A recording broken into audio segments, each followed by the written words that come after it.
మమ్మల్ని మిక్కిలిగా ప్రేమించి నీ రెక్కల చాటున భద్రపరిచిన మా దేవా, కృతజ్ఞతాస్తుతి స్తోత్రాలు చెల్లిస్తూ ఉన్నాను తండ్రి. గడిచిన వారమంతయు కూడా నీ రెక్కల చాటున భద్రపరిచి ఈరోజు మా కుటుంబాలతో కూడా కలిసి మనస్పూర్వకంగా మిమ్మల్ని స్తుతించి ఆరాధించి మహిమపరచడానికి మీరు మాకిచ్చిన మంచి తరుణమును బట్టి వందనాలు. ఇది మాకు శుభ గడియలని, ఇది మాకెంతో మేలుకరమైన సమయమని, మా జీవితాలు తండ్రి ఉన్నతమైనటువంటి మహిమత్వములోనికి మలచబడే సమయమని, మా జీవితాలలో ఉన్నటువంటి పరిస్థితులను అధిగమించగలిగిన జయించగలిగిన సామర్థ్యాన్ని మీరు మాకు ప్రసాదించేటువంటి సమయమని మేము ఎరిగిన వారమై అజ్ఞానమును విడిచి విజ్ఞానముతో మీ నామాన్ని సేవించడానికి మీరు మాకు ఇచ్చిన ఆత్మ దేవతను బట్టి కృతజ్ఞతాస్తుతి స్తోత్రాలు చెల్లిస్తూ ఉన్నాం. ఈ ఆరాధనంతయు మీ కుమారుడైన ప్రభువారు చెప్పినట్లుగా ఆత్మతో సత్యముతో ఆరాధన చేస్తూ ఉండగా మమ్మలను పరిశుద్ధతలో సంపూర్ణంగా చేసి మీరాకడకు మమ్మలను సిద్ధపరచమని, మిమ్మల్ని ఎదుర్కొనగలిగిన శక్తి సామర్థ్యము దయచేయమని కోరుకుంటూ ఉన్నాను. అలాగే ఆరాధనంతయు ఆధ్యాత్మికంగా జరిగించండి ప్రభువా. మీ దాసుని బలపరచండి, అభిషేకించండి. ఈరోజు అమూల్యమైన వర్తమానం లేఖనాల్లో నుండి మాకు ఇవ్వండి ప్రభువా. లేఖన సారాన్ని మేము తీసుకోవడానికి, లేఖన సారమ ద్వారా ఆత్మీయ అభివృద్ధి చెందడానికి, లేఖనాధారములతో ఆత్మవరాలతో నింపబడడానికి దేవా మాకున్నటువంటి దీర్ఘకాలికమైనటువంటి పరిస్థితులను ప్రతికూలతలను అధిగమించగలిగిన సామర్థ్యము యేసుక్రీస్తు యొక్క మహిమ ద్వారా మాకు దయచేయమని ప్రార్థన చేస్తూ ఉన్నాను తండ్రి. మేమందరం ఒకే భావముతో ఒకే స్వరముతో ఏకత్వము కలిగి మిమ్మల్ని పాడి ఘనపరచడానికి సహాయము చేయండి మా దేవా. మేము మీ నామమును బట్టి కృతజ్ఞతాస్తుతులు చెల్లిస్తూ సంభరముతో మా స్వరము మీకు వినిపించినప్పుడు అల్పులమైన మమ్ములను గనులనుగా చేసే దేవుడవని నమ్ముతున్నాం, విశ్వసిస్తున్నాం, ప్రార్థిస్తున్నాం. మమ్మలను గనులనుగా చేసే దేవుడు అయి ఉన్నావు తండ్రి. ఇహమందును పరమందును 100 రెట్లు ప్రసాదిస్తానని చెప్పినట్లుగా తండ్రి మాకు ఆ భాగ్యాన్ని ప్రసాదించమని, ఈ ఆరాధనంతయు మంచిగా జరిగించమని మమ్మల్ని మీ వశానికి అప్పగించుకుంటూ ఆత్మ నడిపింపును దయచేసి పాటల యందు, ప్రార్థన యందు, వాక్య పఠనమునందు, ఆరాధించుట యందు, హృదయాన్ని కృంభరించుట యందు తీవ్రతతో మమ్మల్ని నింపి నడిపించమని, ప్రతి విధమైన నిందలను వీటన్నిటిని మీరు తొలగించి దివ్య దైవ జ్ఞానంతో మమ్మల్ని నింపి నడిపించమని యేసు నామములో ప్రార్థిస్తున్నాను తండ్రి. ఆమేన్. స్తోత్రం. హల్లెలూయా. దేవ సంస్తుతి చేయవే మనసా, శ్రీమంతుడగు యెహోవా సంస్తుతి చేయవే మనసా, దేవ సంస్తుతి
స్తుతి పాడుటకే బ్రతికించిన జీవనదాతవు నీవేనయ్యా. ఇన్నాళ్ళుగా నన్ను పోషించిన తల్లి వలె నన్ను ఓదార్చిన ఇన్నాళ్ళుగా నన్ను పోషించిన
Thank you.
దయచేసి అందరం లేచి నిలవబడినట్లయితే యేసుతో టీవీగాను పోదుమా అటుగా వచ్చు వైరు గెలవనేటువంటి పాట పాడుచు దేవుని నామమును మహిమపరచును. యేసుతో టీవీగాను పోదుమా అటుగా వచ్చు వైరు గెలవను యుద్ధమారంభుతో పోదుమా రాజు సైన్యమందు చేరను ఆ రాజు వచ్చేయను రాజు చేరను ఆ రాజు దివ్య సేవ చేయను యేసు రాజు ముందుగా ధ్వజము పట్టి నడువగా యేసు రాజు ముందుగా ధ్వజము పట్టి నడువగా యేసుతో టీవీగాను వెడలను యేసుతో టీవీగాను పోదుమా అడ్డుగా వచ్చు వైరు గెల్వను యుద్ధనాదంబుతో పోదుమా.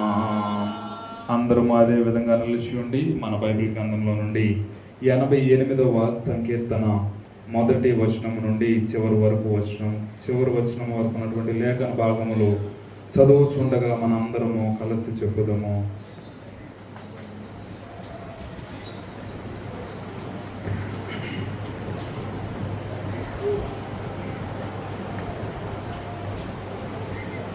యెహోవా నాకు రక్షణకర్తవగు దేవా,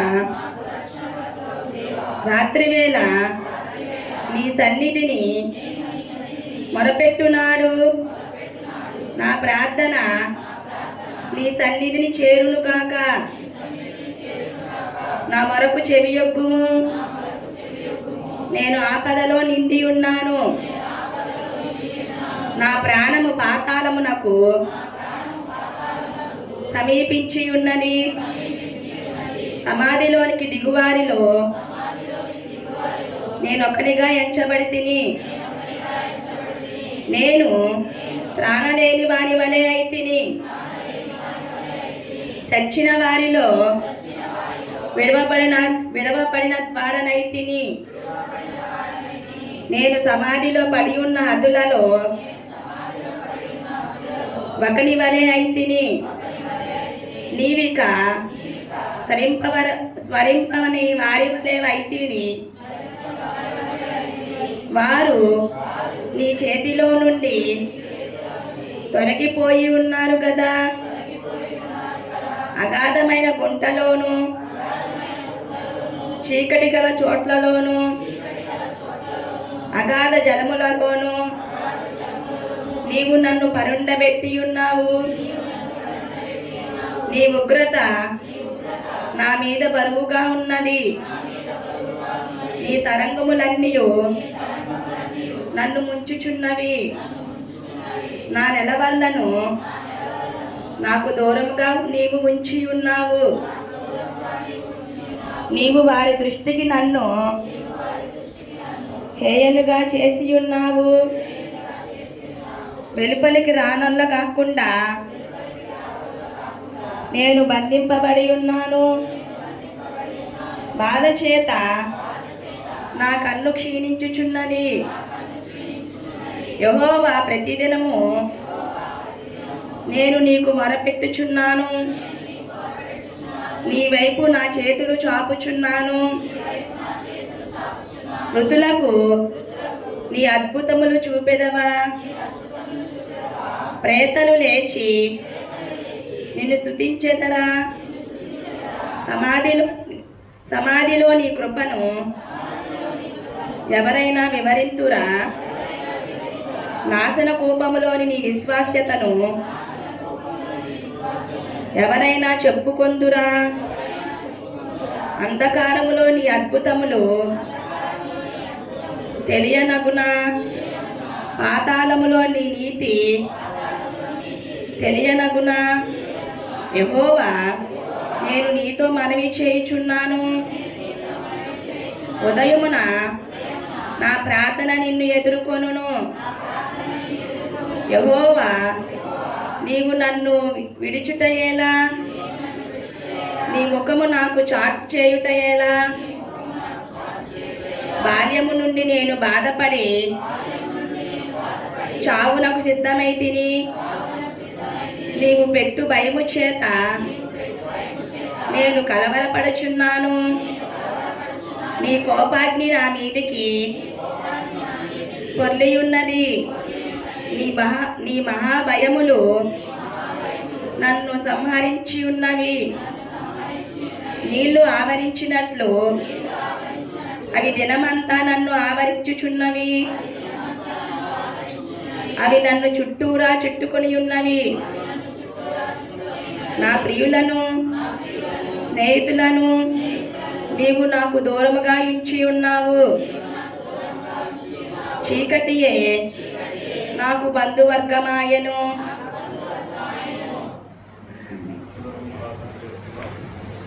అందరము మోకరించి అమ్మ యవనస్తులు ముందుకు వస్తే లైన్ వేసి కూర్చోండి. కిరణ్ మైరా కూడా వచ్చారు. ముందు లైన్లో కూర్చోండి. 5 కూర్చోండి. ప్రార్థన చేసుకుందాం. దేవుని సన్నిధిలోనికి వచ్చినటువంటి మనం అందరము కొన్ని నిమిషాలు ప్రార్థన పూర్వకంగా ఉందాం. దేవుడు మనకిచ్చినటువంటి చక్కని అవకాశం, ఆయన సన్నిధిలో మనము మోకరించి ప్రార్థించుకోవడానికి, మన బాధలను మన విన్నపములను ఆయనకు తెలియజేయడానికి దేవుడు మనకిచ్చినటువంటి చక్కని అవకాశమును మనం సద్వినియోగం చేయబద్దులమై ఉన్నాం. ఎంతో మందికి లేనటువంటి ఈ గొప్ప అవకాశం ఆయనను స్తుతించుటకు, ఆయన నామమును గణపరచడానికి దేవుడు మనకెంతగానో కృపను చూపి ఉన్నాడు. ఈరోజు ఇటు రీతిగా ఆయన నామమును ఆరాధిస్తూ ఉన్నాం. అది కేవలము ఆయన కృపయే ఉన్నది. కీర్తన గ్రంథములో భక్తులు సెలవిచ్చిన రీతిగా రాత్రి వేళ ఆయన సన్నిధిలో మనం మొరపెట్టినప్పుడు మన ప్రార్థన ఆయన సన్నిధిలో సత్య సంపూర్ణుడా, సర్వలోకానికే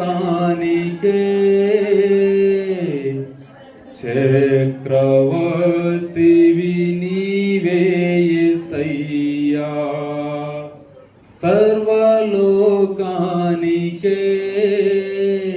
చక్రవర్తివి నీవే యేసయ్యా, కృపా సత్య సంపూర్ణుడా, సర్వలోకానికే చక్రవర్తివి నీవే యేసయ్యా, సర్వలోకానికే చక్రవర్తివి నీవే యేసయ్యా,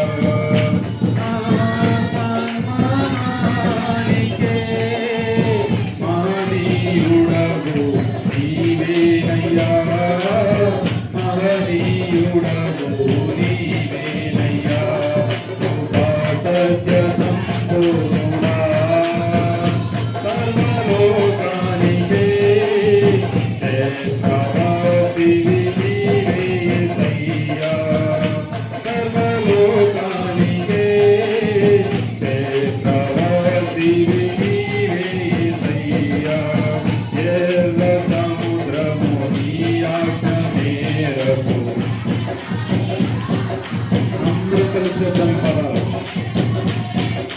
నీ ఆజ్ఞ మేరకు రహదారిగా మారగా దాటిరే నీ జనులు బహుసేమముగా, దాటిరే నీ జనులు బహుసేమముగా, ఆ జనములలోని శత్రు సైన్యము మునిగిపోయెనే, ఆ జనములలోని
సంపూర్ణుడా సర్వలోకానికే చక్రవర్తివు నీవే యేసయ్యా సర్వలోకానికే చక్రవర్తివు నీవే యేసయ్యా ఎర్ర సముద్రము నీ ఆజ్ఞమేరకు రహదారి మారగా ఎర్ర సముద్రము నీ ఆజ్ఞమేరకు రహదారి మారగా దాటిరే నీ జనులు బహుసేమముగా దాటిరే నీ జనులు బహుసేమముగా ఆజలములలోని యేసు సైన్యము మునిగిపోయిని ఆజలముల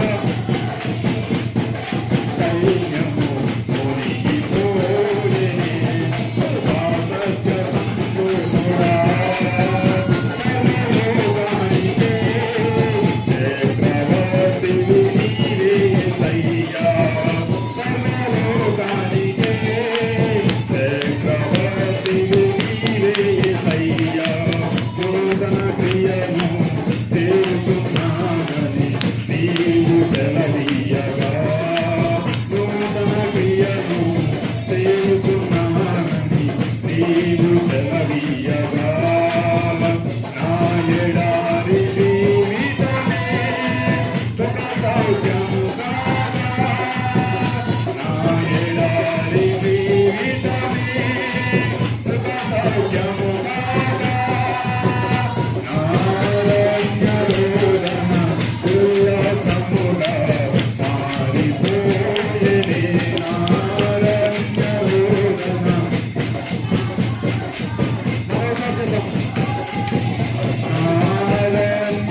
నారణ్యరోదన ఉల్లసముగా మారిపోయేనే నారణ్యరోదన ఉల్లసముగా మారిపోయేనే నారణ్యరోదన ఉల్లసముగా మారిపోయేనే నారణ్యరోదన ఉల్లసముగా మారిపోయేనే నారణ్యరోదన ఉల్లసముగా మారిపోయేనే సర్వసత్య సంపూర్ణుడా సర్వలోకానికే చక్రవర్తివి నీవే యేసయ్యా సర్వలోకానికే చక్రవర్తివి నీవే యేసయ్యా నారణ్యరోదన ఉల్లాసముగా మారిపో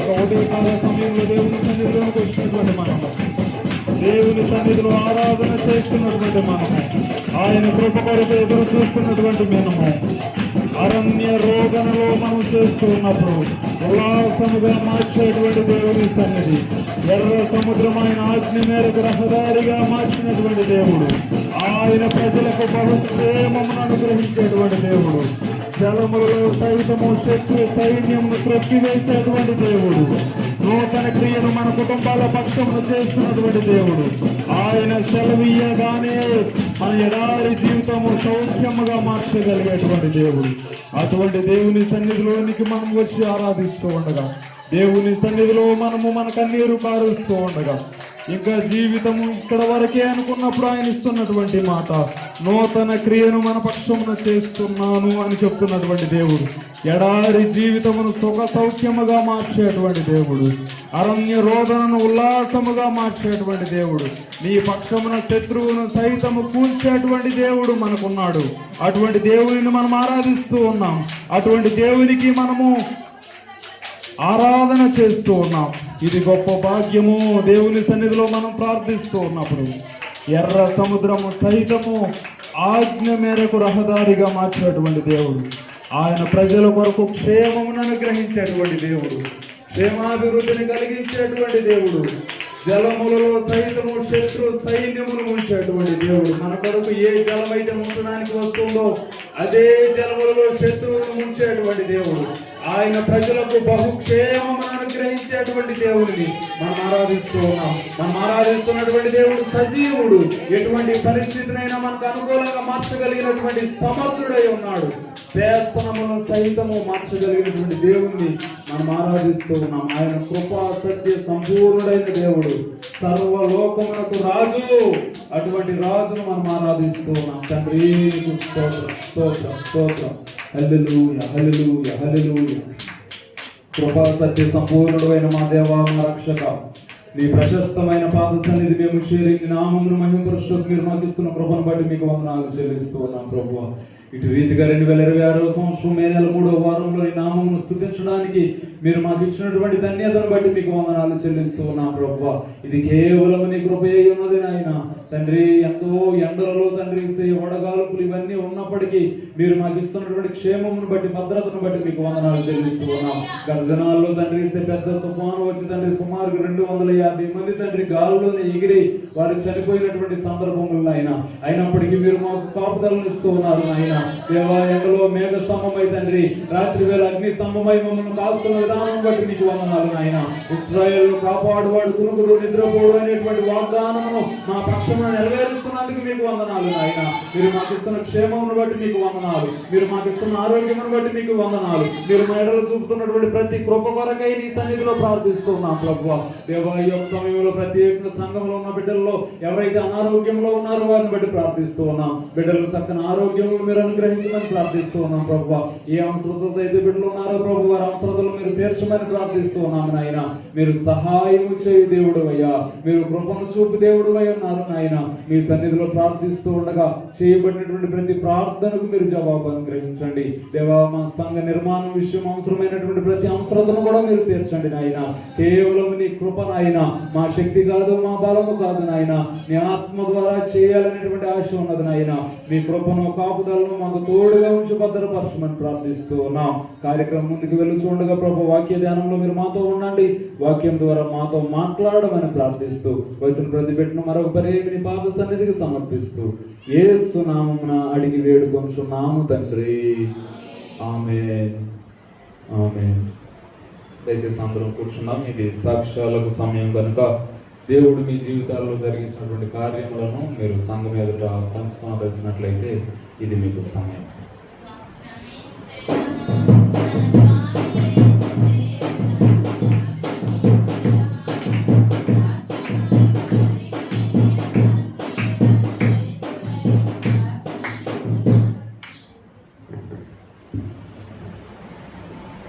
దేవుని నామానికి వందనాలు, సేవకులకి నా వందనాలు, చేరవచ్చిన మీ అందరికీ నా వందనాలు. ఈ నెలలో 2వ గురువారం నాటకంలో సేవ కోరిక పెట్టుకోవడానికి దేవుడు ఇచ్చినటువంటి సమయాన్ని బట్టి, కృపను బట్టి దేవుడు వందనాలు చెల్లించుకున్నాను. ఆ రోజు ఇచ్చిన బిడ్డలందరికీ వందనాలు, దాన్ని బిడ్డకు నేను వందనాలు చెల్లించుకున్నాను. పరిస్థితి ఏదైనప్పటికీ దేవుడు విడిచిపెట్టి దేవుడు కాదండి. ఆ రోజు జరిగిన 2 సిచ్యువేషన్ బట్టి ఆ రోజు సాయంత్రం దేవుడు నాతో మాట్లాడాడండి. ఈరోజు దేవుడు నాతో ఏం మాట్లాడతాడని ఆ రోజు కొరకు నేను ఎదురు చూస్తూ ఉంటాను. దేవుడు నాతో మాట్లాడి మంచి ధైర్యాన్ని ఇచ్చాడు. మీకా గ్రంథం నుంచి మాట్లాడాడు. భక్తుడికి, ఆ మీకా భక్తుడికి మరి ఆ తిరగడానికి మరి ఆహారం లేకపోయినప్పటికీ, ఇంటిలో సమాధానం లేకపోయినప్పటికీ నేను దేవుడినే స్థుతిస్తానని, నా విమోచనకర్త నా దేవుడని, నా రక్షణకర్త నా దేవుడని, నా దేవుడికి నేను ప్రార్థన చేస్తానని, నా దేవుడు నా ప్రార్థన ఆలకిస్తానని మరి తనకు తాను మరి చెప్పుకొనొచ్చు. అదేవిధంగా మరి తన శత్రువైనటువంటి అపవాదితో కూడా మాట్లాడాడు. నా శత్రువా, నువ్వు నా మీద అతిశయపడవద్దని, నేను కింద పడినను తిరిగి లేస్తానని, నేను అంధకారంలో ఉన్న దేవుడు నాకు వెలుగుగా ఉంటాడని దేవుడు నాతో మాట్లాడాడండి. నాకు ఆ రోజు జరిగిన 2 సిచ్యువేషన్ బట్టి, నాకు దేవుడు నాతో మాట్లాడిన వాక్యాన్ని బట్టి నేను ఎంతగానో మరి ధైర్యం తెచ్చుకున్నాను. ఎన్నో పరిస్థితులు, ఎన్నో ఇరుకులు, ఎన్నో ఇబ్బందులు వచ్చినప్పటికీ దేవుడు నన్ను విడిచిపెట్టగా ఎంతగానో తన వాక్యం ద్వారా నన్ను బలపరుస్తున్నాడు, ఆరోగ్యాన్ని ఇస్తున్నాడు, ధైర్యపరుస్తున్నాడు. అందరిని బట్టి దేవాది దేవుడికి వందనాలు చెల్లించుకున్నాను. దాసుగారు మరి మాట్లాడిన మాటలను బట్టి మరి దేవునికి, దాసుగారికి మరొకసారి వందనాలు చెల్లించుకుంటున్నాను. అదేవిధంగా నా కుమారుడు మరి ఎంసీ ఎగ్జామ్ రాశారంటే ఆ విషయంలో మరి ఏదైనా ప్రార్థనలో జ్ఞాపకం చేసుకుని మరి ఆ బిడ్డ మంచి విజయం కొరకు మరి ప్రార్థన చేయండి. అదేవిధంగా నా కుమార్తె వచ్చే ఆదివారము మరి ఇంకొక ఎగ్జామ్ రాయవలసి ఉన్నది. మరి ఆ విషయంలో కూడా మరి మీరు ప్రార్థన చేయండి. నేను మీ గురించి ప్రార్థన చేస్తాను. మా కుటుంబం గురించి మీరు ప్రార్థన చేయండి. మా కుటుంబంలో సంతోషం, సమాధానం, నెమ్మది కలిగి ఉండాలని, దేవుళ్ళ నిరంతరం ముందుకు కొనసాగాలని మరి ప్రార్థన చేయండి. ఈ చిన్న సాక్ష్యం దేవుని వెలుగులో దీవించబడును గాక. ఆమేన్. నూతన క్రియను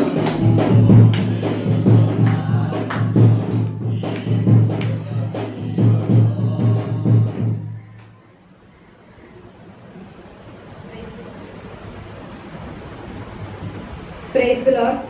మీ అందరికీ నా వందనాలు. సేవకులకి నా వందనాలు. మరి నా సాక్ష్యం ఎంఎస్సి నేను కంప్లీట్ చేసుకొని మొన్నే వచ్చాను. దేవుని కృప వల్ల నేను ఎంఎస్సి మంచిగా కంప్లీట్ చేశాను. స్టడీలో ఉండగానే మరి నాకు దేవుడు జాబ్ ఇచ్చేశారు, సిద్ధపరిచారు. దాన్ని బట్టి నేను ఎంతగానో కృతజ్ఞతలు చెల్లించుకుంటున్నాను. ఎంఎస్సిలో నాకే ఫస్ట్ జాబ్ వచ్చింది మా క్లాస్ అందరిలో. దాన్ని బట్టి నేను ఎంతగానో కృతజ్ఞతలు చెల్లించుకుంటున్నాను. నేను ఎక్స్పెక్ట్ చేయలేదు నాకు ఒక జాబ్ వస్తుంది, నేను చేస్తాను అని. ఇంకా ఫర్దర్గా స్టడీస్కి వెళ్దాం అనుకున్నాను. కానీ దేవుని చిత్తం, నేను జాబ్ చేస్తున్నాను. అలానే దేవుని మార్గంలో నేను నడవాలి. మళ్ళీ అలానే నేను ఈ 28 నుంచి జాబ్లో జాయిన్ అవుతున్నాను. ఆ జాబ్లో దేవుని కృప నాతో ఉండేలాగా, మంచిగా చేసేలాగా, నా ఆరోగ్యం గురించి మీరు అందరూ ప్రార్థించండి. నా గురించి మీరు అందరూ ఎంతగానో ప్రార్థించారు. మీ అందరికీ నా వందనాలు. అలానే గవర్నమెంట్ జాబ్ చేయాలని మా మమ్మీ కోరిక, దాని గురించి కూడా ప్రార్థించండి. దాని గురించి కూడా నేను ప్రిపేర్ అవుతాను. అలానే బ్యాలెన్స్ చేసుకోవాలి, దాన్ని బట్టి కూడా మీరు ప్రార్థించండి. నా గురించి, నా కుటుంబం గురించి మీ అనుదిన ప్రార్థనలో జ్ఞాపకం చేసుకోండి. ఈ చిన్న సాక్ష్యం దేవుడు దీవించున్నారు.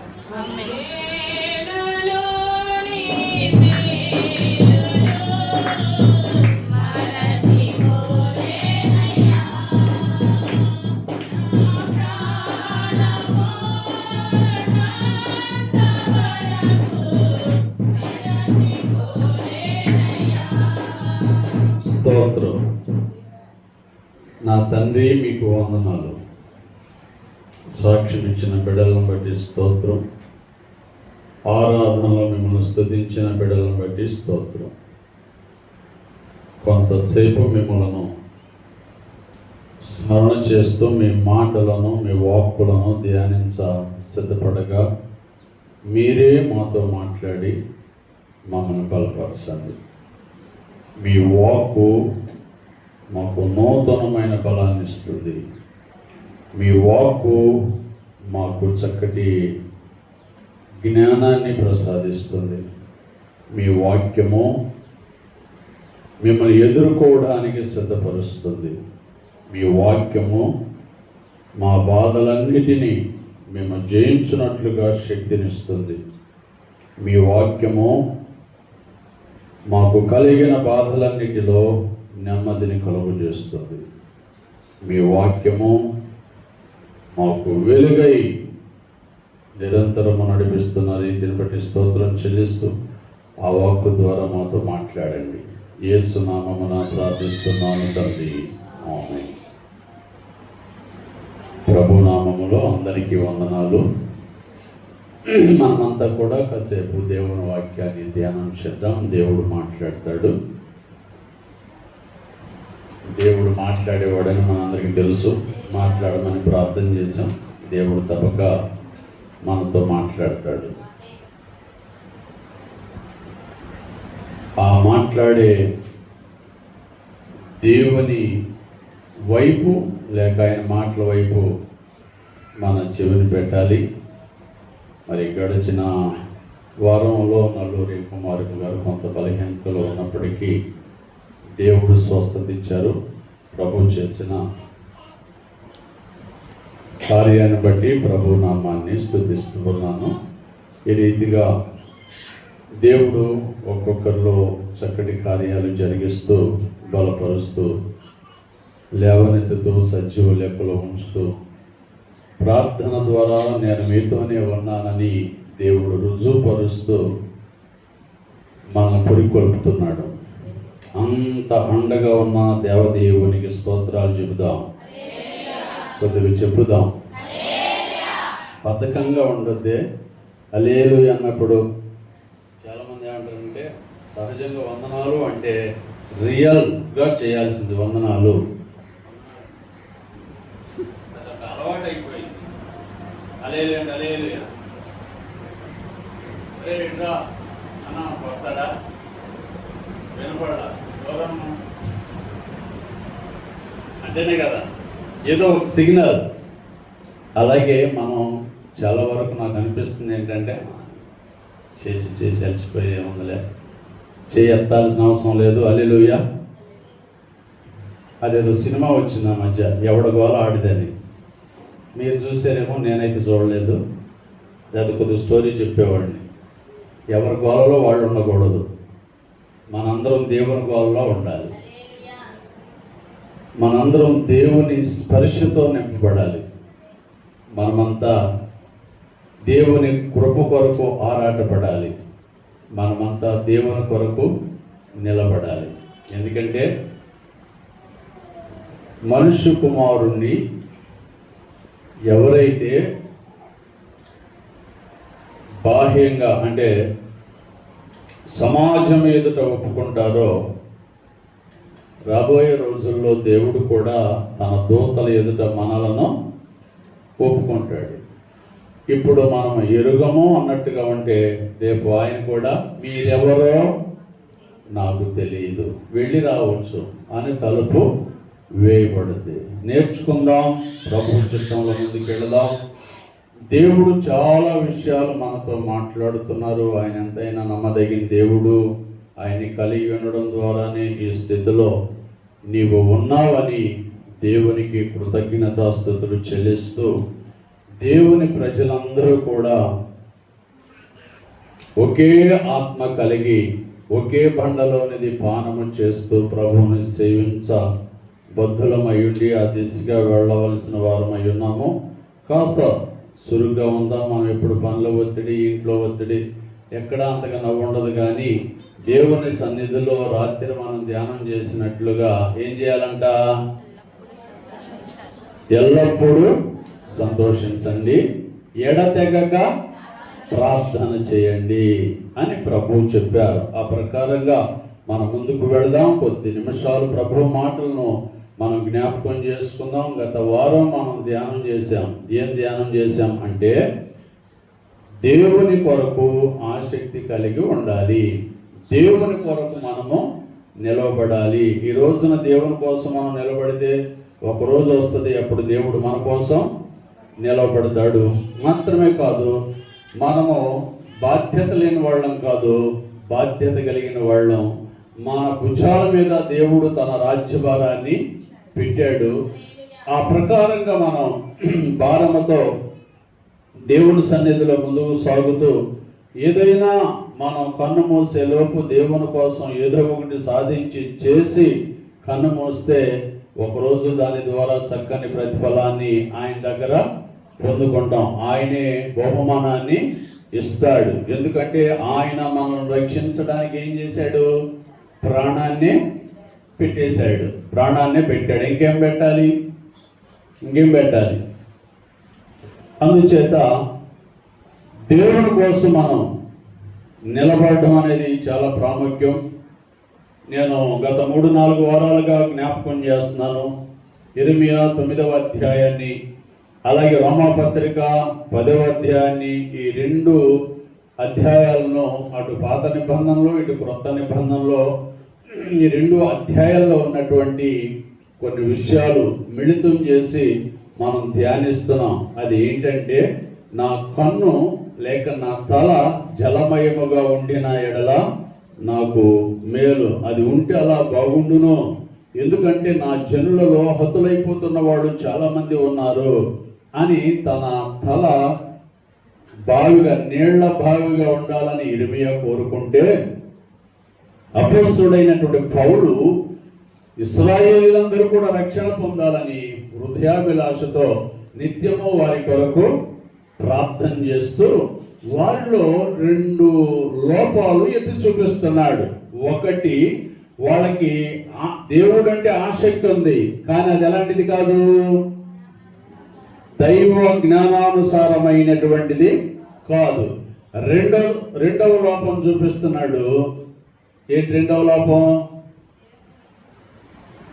వాళ్ళు దేవుని నీతిని ఎరుగక తమ స్వనీతి మీద ఆధారపడి దేవుని వాళ్ళ స్వనీతి మీద నిలపాలని ప్రయత్నం చేస్తున్నారు అన్నమాట. అంటే దేవుని నీతిలోనికి వీడడం కాదు, దేవుడే వీళ్ళ నీతిలోనికి, సొంత నీతిలోనికి రావాలని కోరుకుంటున్నారు. ఈ 2 లోపాలను బట్టి వాళ్ళు దేవుణ్ణి సరిగా అర్థం చేసుకోలేకపోతున్నారు, దేవుని దగ్గరికి రాలేకపోతున్నారు, ప్రార్థన చేయలేకపోతున్నారు. తుదకు అలా వాళ్ళ హృదయం కఠినమైపోయి, వాళ్ళ హృదయం బండైపోయి చివరాఖరికి ఎలా వచ్చేసింది, ఎలా అయిపోతున్నారు అంటే 11వ అధ్యాయములో, రోమాపత్రిక 11వ అధ్యాయంలో కొన్ని విషయాలు పౌలు వారి గురించి మాట్లాడుతూ ఉన్నాడు. 11వ అధ్యాయంలో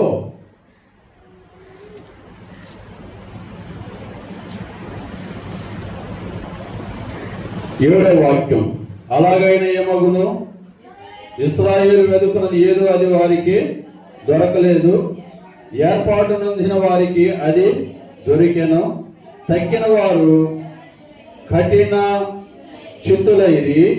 ఇందు విషయమై నేటి వరకు దేవుడు వారికి నిద్రమత్తు గల మనసు, చూడలేని కన్ను, వినలేని చెవి ఇచ్చి ఉన్నాడని వ్రాయబడింది. మాత్రమే కాదు, వారి భోజనం వారికి ఉరిగాను, బోనుగాను, ఆటంకముగాను, వారి క్రియలకు ప్రతిఫలముగాను ఉండునుగాక అని కొన్ని విషయాలు వాళ్ళు చెప్తున్నాడు. అంటే వాళ్ళు ఆ 2 విధానాలలో, ఆ 2 లోపాలలో ఉన్నందు వలన జరుగుతున్నటువంటి ప్రతికూలమైన పరిస్థితులు. ఇకపోతే అక్కడ ఏలియా సందర్భంలో దేవుడు మాట్లాడినటువంటి ఒక మాట పౌలు ఇక్కడ కోడ్ చేస్తున్నాడు.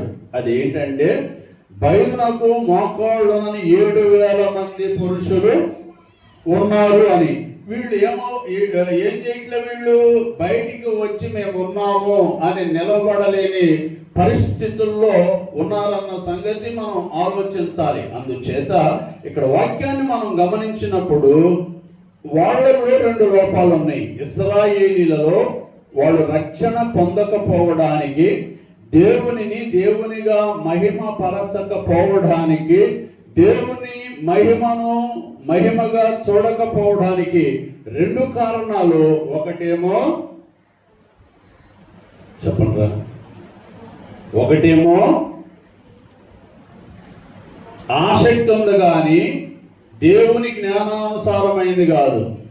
రెండవది నీతిని అనుసరించాలని ఉంది కానీ దేవుని నీతిని కాదు, వాళ్ళ సొంత నీతిని. ఈ రెండిటితో వీళ్ళు కట్టబడ్డారు. ఆ రెండిటిని పెకిలించుకొని బయటికి రాలేకపోతున్నారు. దేవుని నీతికి, దేవుని సత్యానికి, దేవుని యథార్థతకు వాళ్ళ జీవితాన్ని అంకితము చేసుకోలేనటువంటి వారుగా ఉన్నారన్నటువంటి విషయాన్ని లేఖనములో గమనిస్తున్నాం. అందుచేత ఇప్పుడు వద్దాం రోమాపత్రిక 10వ అధ్యాయము 2వ వచనానికి వస్తే, వారు దేవుని యందు ఆసక్తి గలవారని వారిని గూర్చి సాక్ష్యం బాగుంది కదండి. సాక్ష్యం మంచి సాక్ష్యం.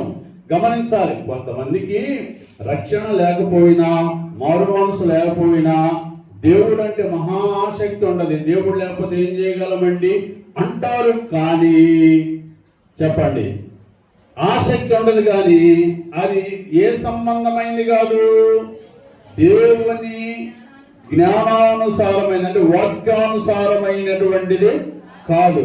అలా చాలా మంది ఉన్నారు. దానికి ఒక కారణం చెప్తాను. నాకు గనక బాధ వస్తే ఒంటరిగా రాత్రి అంతా, ఏంటి ఆయన ఎట్ట చేసామని అంట, తెల్లరిపాటి కానీ జవాబు ఇస్తాడు అంటారు. మీరేమంటారు? ఆ మాటతో ఏకీభవిస్తారా? దేవుడితో స్నేహం లేదు, సహవాసం లేదు, బోధ లేదు, ఏమీ లేదు. ఆ ఒంటరిగా తన కష్టం వచ్చినప్పుడు, దేవ మరి ఇలాంటి పరిస్థితులు వచ్చినాయి కదా, మరి ఏంటి అక్కడ ఉండవేంటి పట్టించుకోకుండా అంటే, దేవుడు వచ్చి సహాయం చేస్తాడా?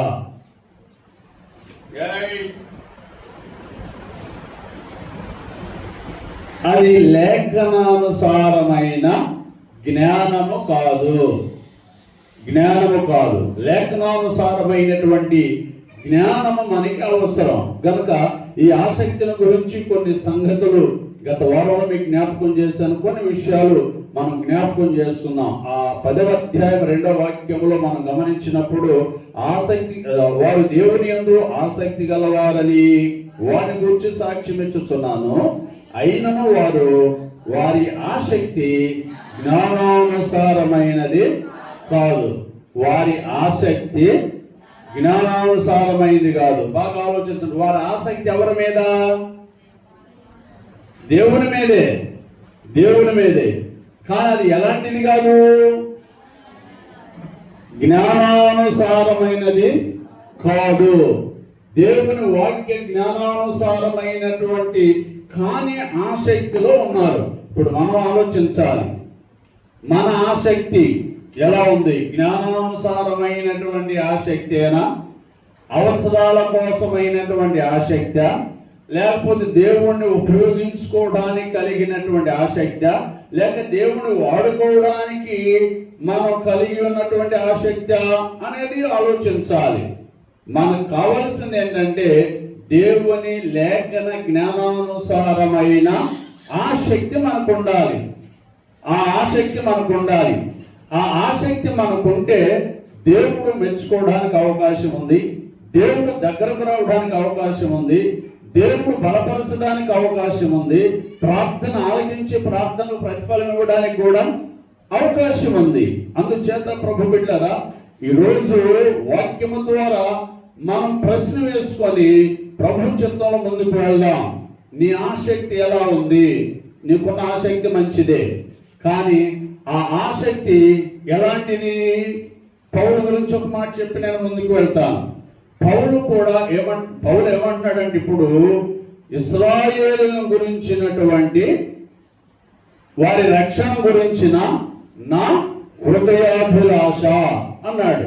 అంటే ఇశ్రాయేలును గురించినటువంటి ఒక ఆసక్తి ఉంది, వాళ్ళందరూ కూడా రక్షణ పొందాలని. ఇది లేఖన జ్ఞానానుసారమైంది. కానీ అంతకు ముందు ఒక ఆసక్తి ఉంది. ఎప్పుడు రక్షణ పొందక ముందు ఒక ఆసక్తి ఉంది. ఆ ఆసక్తి ఎలాంటిది? జ్ఞానానుసారమైందేనా, దైవానుసారమైందా అంటే కాదు. ఫిలిప్పీ పత్రిక 3వ అధ్యాయము 6వ వాక్యాన్ని మనం చూసినప్పుడు పౌలు ప్రత్యక్షంగా చెప్తున్నటువంటి విషయం. 3వ అధ్యాయం 6వ వాక్యం, ఫిలిప్పీ పత్రిక. ఆసక్తి విషయము సంఘమును హింసించువాడనై. చాలా అక్కడ గమనించండి. మార్పు చెందక ముందు అతని ఆసక్తి ఏంటి? కొద్దిగా మాట్లాడాలి. కాస్త ధ్యానంలో మనం ఉందాం. మీ ధ్యాస అంతా ఇక్కడ పెట్టండి, లేకపోతే అర్థం కాదు. పౌలు మార్పు చెందక ముందు, పౌలు సత్యాన్ని తెలుసుకోక ముందు, పౌలు ప్రభు పాదాల దగ్గరకు రాకముందు అతని ఆసక్తి ఏంటి? సంఘమును హింసించుట, అంటే పరిశుద్ధులను హింసించడం, భక్తి పరులను నిర్మూలన చేయడం. చిన్న పెద్ద, స్త్రీ పురుషుడు, పసిపిల్ల, గర్భిణీ స్త్రీ, ఇలాంటి మమకారాలు ఏమీ లేవు. ఈ భక్తిపరమైనటువంటి ఈ వ్యక్తులందరినీ కూడా ఏం చేశాడంటే హింసించాడు. అది ఎంత హింస అంటే ప్రజలందరూ కూడా రాళ్ళు రువ్వి మాము చెప్పొచ్చేవాడు అని రాళ్ళు రువ్వి స్టెఫను చంపితే అతని మరణమునకు పౌలు ఏం చేశాడంట? స్టెఫన్ని రాళ్ళు రువ్వి ప్రజలు చంపితే సౌలు ఏం చేశాడు? అయ్యో, స్టెఫను చంపారు. 7వ అధ్యాయం అపోస్తలుల కార్యం. రాళ్ళు చంపేశారా? చంపేశారు. ఇప్పుడు పౌలు ఏం చేశాడు? ఆ మరణమును సమ్మతించాడు. ఆ మరణాన్ని ఏం చేశాడు? సమ్మతించాడు. ఓకే, సమ్మతి, మంచి పని చేశారు. అంటే ఒక భక్తుడిని చంపడం అతని దృష్టిలో ఏంటి? మంచి పని. అది దేవుని లేఖన జ్ఞానానుసారమైనదేనా? దేవుని లేఖన జ్ఞానానుసారమైనదేనా? ఆలోచించండి. ఒక భక్తుడు రాళ్ళు రువ్వి చంపబడితే పనికి మాలిన మనుషుల ద్వారా ఆయన రక్తము చెప్పండి భూమి మీద వెలికింది. నేను అనుకున్న రక్తము వెంటనే దేవా చూసావా ఎంత దుర్మార్గమో అని మొరపెట్టింది అనుకుంటున్నా. వెంటనే దేవుడు ప్రవక్తను పంపించి నా భూతు రక్తము ఎక్కడ కుక్కలు నాకినయో నీ రక్తము అక్కడే కుక్కలు నాకుద్ది అని చెప్పాడు. వాళ్ళు చేసిన మంచి పనేనా? కాదు. దేవుని జ్ఞానానుసారమైందేనా? కాదు. మరి ఎందుకు చేశారు? వాళ్ళ అభిప్రాయం ఏంటంటే ఇది ధర్మమే, ఇది మా ఆధిపత్యం అన్నట్టుగా ఆలోచించినటువంటి విధానాలు. కనుక పౌలు యొక్క ఆసక్తి ఏంటంటే సంఘమును హింసించడం, సంఘమును హింసించడం. అందుచేత ప్రభు బిడ్డలారా, ఈరోజు మన ఆసక్తి ఎలా ఉండాలి అంటే దేవుని జ్ఞానానుసారమైనటువంటిదిగా ఉండాలి. రాజుల గ్రంథాన్ని కూడా మీకు జ్ఞాపకం చేశాను. 10వ అధ్యాయం 16వ వాక్యాన్ని జ్ఞాపకం చేసినప్పుడు అక్కడ యోబు కొన్ని విషయాలు మాట్లాడుతూ ఉన్నాడు. ఆ మాట్లాడుతూ ఏమంటాడంటే నా దేవునిని కూర్చున్న ఆసక్తి నీకు చూపిస్తా, నాకు దేవుని ఎడల ఉన్న ఆసక్తిని నీకు చూపిస్తా. నేను నిన్ను ఇష్టపడినట్లుగా నీవు కూడా నన్ను ఇష్టపడుతున్నావో అంటే అతను అన్నాడు ఇష్టపడుతున్నానయ్యా అన్నాడు. అయితే రథమెక్కో అని రథమెక్కించుకున్నాడు. ఆలోచించాలి. అక్కడ విషయం ఏంటంటే దేవుని కూర్చున్న ఆసక్తి ఏం చేస్తాడంట? చూపిస్తాడు. ప్రజలందరూ ఎలా ఉన్నారంటే పైకి హల్లెలూయా స్తోత్రం, హల్లెలూయా స్తోత్రం ప్రభువా, ఆమేన్ ఆమేన్ అలా చేస్తున్నారు. ఆ తర్వాత ఎక్కడ పెట్టారది? అవునా? అని అందరూ ఏం చేస్తున్నారు? దానికి నమస్కారం చేస్తున్నారు. అంటే ఒక రకంగా అనుకుందాం, పగలేమో నిజ దేవుని ఆరాధన, సాయంత్రం ఏమో విగ్రహారాధన. అలా ఆ మనుషులు మిళితమైపోయినటువంటి పరిస్థితులు. అందుకే యోబు వెళ్ళి ఏమంటాడంటే ఇదిగో ఆహాబ్ అనేవాడు కొద్దిగానే చేశాడు, నేను బాగా చేయాలనుకుంటున్నాను. నా మాట విని విగ్రహారాధన మీద మీకు ఆసక్తి ఉంటే ఒక్కడు కూడా తప్పకుండా అందరూ రండి అని కపటంగా చెప్పాడు. అసలు మనుషుల స్వభావం తెలుసుకుందామని అందరూ ఏం చేశారంట? యోబు మాట విని ఆ విగ్రహానికి పూజించడానికి ఒక్కడు కూడా తప్పక అందరూ వచ్చారు అని ఆ అధ్యాయం చదవండి, మీకు అర్థమవుతుంది. అందరూ వచ్చారు. వచ్చినట్టు పట్టుకొని ఏం చేశాడు? వీళ్ళని చంపండి అన్నాడు. అంటే ఇప్పుడు యోబుకి దేవుని మీద ఉన్న ఆసక్తి ఏంటి? యెహోవాదాబు చూపిస్తానన్నాడు కదా, నాకు దేవుని మీద ఎలాంటి ఆసక్తి ఉందో రా చూపిస్తా అన్నాడు కదా. ఇప్పుడు అతని ఆసక్తి ఏంటి? దేవుని మీద. దేవుని బిడ్డలలో ఎటువంటి విగ్రహారాధన ఉండకూడదు. దేవుని బిడ్డలు దేవునిని తప్ప, ఏ దేవుడు? జీవము కలిగిన దేవునిని తప్ప మరొక దానికి వీళ్ళు నమస్కారం చేయకూడదు. దేవునికి తప్ప వేరొక దానికి సాగిల పడకూడదు అని అతని యొక్క ఉద్దేశం. ఒకవేళ ఏదైనా చేదైన వేరు అంటాం కదా, ఏదైనా చేదైన వేరు అంటే ఆ మనుషుల్లో ఏముంది? చేదైన వేరు ఉంది. ఇప్పుడు ఆ వేరు తొలగించాలి. ఒక్క వేరు ఉంటే ఆ ఒక్క చేదైన వేరు ఏం చేస్తుంది? వీడికి అంత చేదురా అంటారు కదా.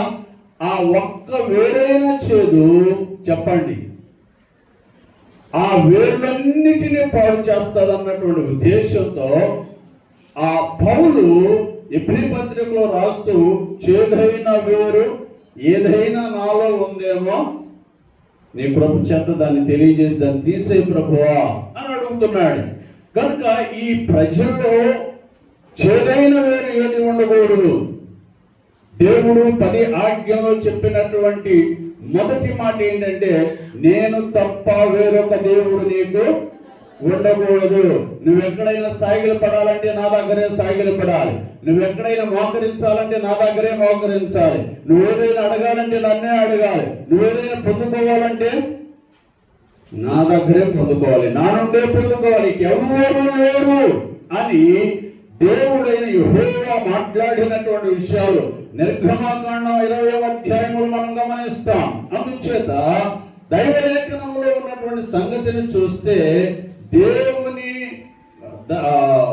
దేవుని జ్ఞానముతో కూడిన ఆసక్తి ఏంటంటే ఏ విధమైన దైవ విరుద్ధమైనటువంటి పని క్రియ ఏది ఉండకూడదు. అది యోబుకి ఉన్నటువంటి దేవుని పట్ల ఆసక్తి కనుక వీటన్నిటిని కూడా ఏం చేయాలి? మనం తొలగించాలి, ఖండించాలి. అవి మనలను అంటుకోనికుండా చేయవలసినటువంటి వారమై ఉన్నాం. అందుచేత ప్రభు బిడ్డలారా, అర్థమవుతుందండి? మార్పు చెందక ముందు సౌలు యొక్క ఆసక్తి ఏంటి? సంఘమును హింసించడం. మార్పు చెందిన తరువాత తన ఆసక్తి ఏంటి? ఇశ్రాయేలులందరూ కూడా రక్షణ పొందాలని హృదయాభిలాషయు, అలాగే దేవునికి చేయు ప్రార్థన.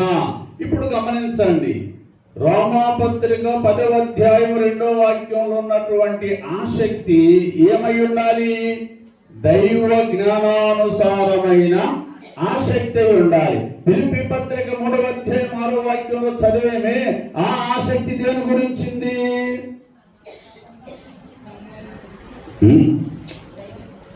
అది దైవ విరుద్ధమైనటువంటిది.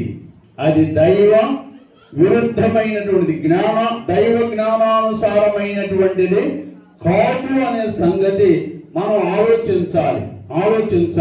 ఈ రోజు నీ ఆసక్తి ఏంటి? చూద్దాం కొద్దిగా దేవుని లేఖనాల్లో ఉన్నటువంటి మాటలు. 115వ కీర్తనలో ఉన్నటువంటి ఒక మాట, దేవుడు ఎందుకు అలా చెప్పాడు, యోబు కూడా ఎందుకు ఆ విగ్రహ సంబంధమైనటువంటి వాటిని నిర్మూలన చేయాలనుకున్నాడు, ప్రజలకు సత్యాన్ని ఎందుకు తెలియపరచాలనుకున్నాడు అంటే ఇక్కడ ఆ మాట చక్కగా వ్రాయబడింది. 115వ కీర్తనలో కొన్ని మాటలు మనం జ్ఞాపకం చేసుకున్నాం. 4వ వాక్యము నుండి గమనించండి. అవి ఎవరు చేశారు? మనుషులు చేశారు. మనుషులు చేసినవి, మనిషి చేతి పనులు. వాటికి నోరు ఉండదు, పలుకవు. ఆగుదాం ఒక్కొక్క మాట. నోరు ఉంటుంది కానీ కారణం ఏంటి? మనిషి చేశాడు. పిల్లలు కూడా చూసాను ఆడుతూ చూస్తూ ఉంటారు. చిన్న బొమ్మ వేసుకొస్తుంది, దానికి అదే వేస్తుంది, ఇది వేస్తుంది, జడేస్తుంది, కప్పేస్తుంది. ఏమ్మా విసిరిపోయినా అంటది. అది బొమ్మే కానీ దాన్ని ఏం లేదు. ఆ పిల్లలు కబుర్లు చెప్పు, దానికి వింటదా? విందో.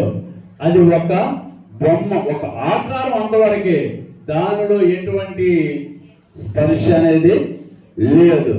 కనుక అది మనిషి చేతి పనులు కాబట్టి నోరు మనిషి పెట్టాడు కానీ పలకదు. నోరు ఉంది, పలకదు. అలాగని మోగా అనడానికి కూడా లేదు. గమనించాలి. తర్వాత కన్నులుండి. ఇప్పుడు నన్ను ఎవరైనా పొడవడానికి వచ్చేదానికి ఏం చేస్తాను? అంటాను. కానీ బొమ్మను ఎదురుగా పెట్టుకొని పొడవండి, ఆగో అంటారా? ఎందుకని? కన్నులు ఉన్నాయి కానీ దానిలో జీవము లేక ప్రాణము లేనందువలన చూడదు. చెవులుండి వినవు. మనం కొద్దిగా అన్నగాని అర్థమవుద్ది, మన చెవుల్లోకి వెళ్ళిపోతుంది. కొన్ని సందర్భాల్లో అంటారు కదా, దాని చెవులు అంటారు కదా. అంటే ఏదో త్వరగా ఆ మాట అట్లా వెళ్ళొద్దని. వాడికి చెవులున్నాయి కానీ వినవు. కారణం మనుషుడు తన చేతులతో చేసినటువంటిది. నెక్స్ట్ ముక్కులుండి.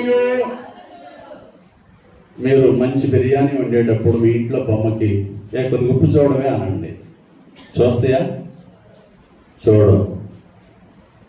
ముక్కు ఉంది కానీ వాసన చూడవు, వాసన చూడదు. చేతులుండి పట్టుకోవు, సూసన్నను వాడుకునే కొమ్మ నేను ఎప్పుడన్నా ఎత్తుకుందా? అప్పుడు ఎప్పుడు నువ్వు ఎత్తుకుంటావు కదా, సాయంత్రం అడిగే నన్ను ఎత్తుకోవే అని. ఎందుకని?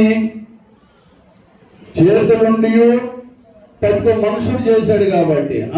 పాదములుండి నడువు, గొంతుకతో మాట్లాడవు. కనుక ఇవన్నీ మనం ఆలోచన చేసినప్పుడు అవి ఎలాంటివి? జీవము లేనివి, మనిషి యొక్క చేతి పనులు. దాని దగ్గరికి వెళ్ళి కొట్టుకుంటారు, చెంపలు పగిలి వాసిపోవడం తప్ప ఏమన్నా దొరుకుద్దా? అదేమంటే అదిగో మా దేవతను ఏం చేశారు, మనల్ని ఎన్ని తిట్టినా నోరు మూసుకొని ఉంటున్నాం.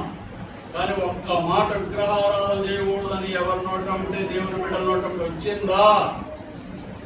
అంతే, జాతర ఇక. ఆలోచించండి. నొలగపేటలో మంగళగిరి దగ్గర, తాడేపల్లి దగ్గర నొలగపేటలో మీటింగ్స్ పెట్టుకున్నారు. వాళ్ళ కార్యక్రమం వాళ్ళు చేసుకుంటున్నారు. ఆఖరి రోజు రెండో రోజు హడావుడిగా వచ్చేసి గందరగోళం చేశారు. ఆలోచించండి. అంటే ఏమి లేదు, వీళ్ళకి ఆసక్తి ఉంది, కానీ ఆ ఆసక్తి దేవుని జ్ఞానానుసారమైనది కాదు. మనం కూడా ఆలోచించాలి. నేను తప్పుగా చెప్పట్లా, ఆలోచనిస్తూ లేఖనాల నుండి కొన్ని విషయాలు మీకు జ్ఞాపకం చేస్తున్నాను. చాలా సందర్భాల్లో కొన్ని మూఢనమ్మకాలు మనకు ఉన్నాయి కదండి. పిల్లోడు ఎదురొస్తే ఆడి చేతిలో ₹1 ఇచ్చి వెళ్ళరా అంటే ఈయనకేదో ఎవరిలో జరుగుతుందో తెలుసా? వాళ్ళంటే వదిలేసేద్దాం. దేవుని పిల్లల్లో కూడా అంటే ఇప్పుడు ఏం చేయట్లే వీళ్ళు. ఆసక్తి ఉంది, మంచిది కాదని కాదు నా ఉద్దేశం. ఆసక్తి ఉంది, అది ఏమై ఉండాలి? జ్ఞానానుసారమై ఉండాలి. జ్ఞానానుసారమైన ఆసక్తి ఏంటి? నువ్వు ఒక పని మీద, ప్రయాణం మీద వెళ్తున్నావు, ఏం చేయాలి? ఒక అర్ధగంట ప్రార్థన చేసుకుని, ఆయన వెళ్తున్నా ఏదైనా సరే అవ్వాల్సిందే, నువ్వు చేయాల్సిందే, నాతో ఉండాల్సిందే, నాకు వాక్కుని ఇవ్వాల్సిందే, నేను వెళ్ళినప్పుడు వాళ్ళ మనసులో కరగాల్సిందే అని ఒక అర్ధగంట ప్రార్థన చేసి 4 కన్నీళ్లు చుక్కలు ప్రభు పాదాల మీద పడేటట్టుగా వదిలి బయలుదేరు. ప్రభు కార్యాన్ని చేస్తాడు. హల్లెలూయా.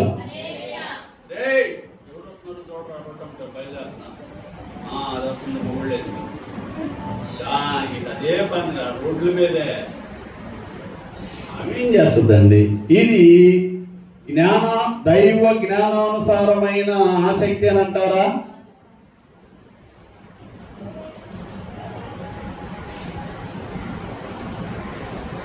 ఆవిడ ఎదురు వచ్చింది, అటు బైపాస్కి వెళ్ళిన డాముని బండి స్కిడ్ అయి పడిపోయింది. ఏమైనా ఎదురు రావడం వలన, లేదా నన్ను గుర్తేసారు, ఏమైనా ఎదురు రావడం వలన అక్కడ ఏదో పొరపాటు జరిగిపోయింది. అది పొరపాటున జరిగినటువంటిదే తప్ప ఈవిడ ఎదురు రావడం వలన కలిగినటువంటిది కాదు. కనుక ఇటువంటివన్నీ కూడా కాస్త చిన్న చిన్న విషయాలు కూడా మనం దైవ జ్ఞానానికి విరుద్ధంగా ముందుకు వెళ్ళకూడదు. నేను కొన్ని మార్లు గుర్తు చేస్తాను. సూక్ష్మమైన వాటిని కూడా కొన్నిసార్లు దేవుడు ఏం చేస్తాడు, అవి పెద్ద విషయాలు కాదు, కానీ వాటిని కూడా దేవుడు ఏం చేస్తాడు, ఇక తెలియలేదా? అసలు ఆ మాట విషయమే కాదమ్మా, అసలు ఆ మాట పట్టించుకోవాల్సింది కాదు. ఆ మాటను కూడా దేవుడు ఏం చేస్తాడు, వింటాడు, పట్టించుకుంటాడు. ఇప్పుడు మోషేకి పెళ్లి చేసుకున్నాడండి, ఆయనకి నచ్చిన అమ్మాయిని పెళ్లి చేసుకున్నాడు.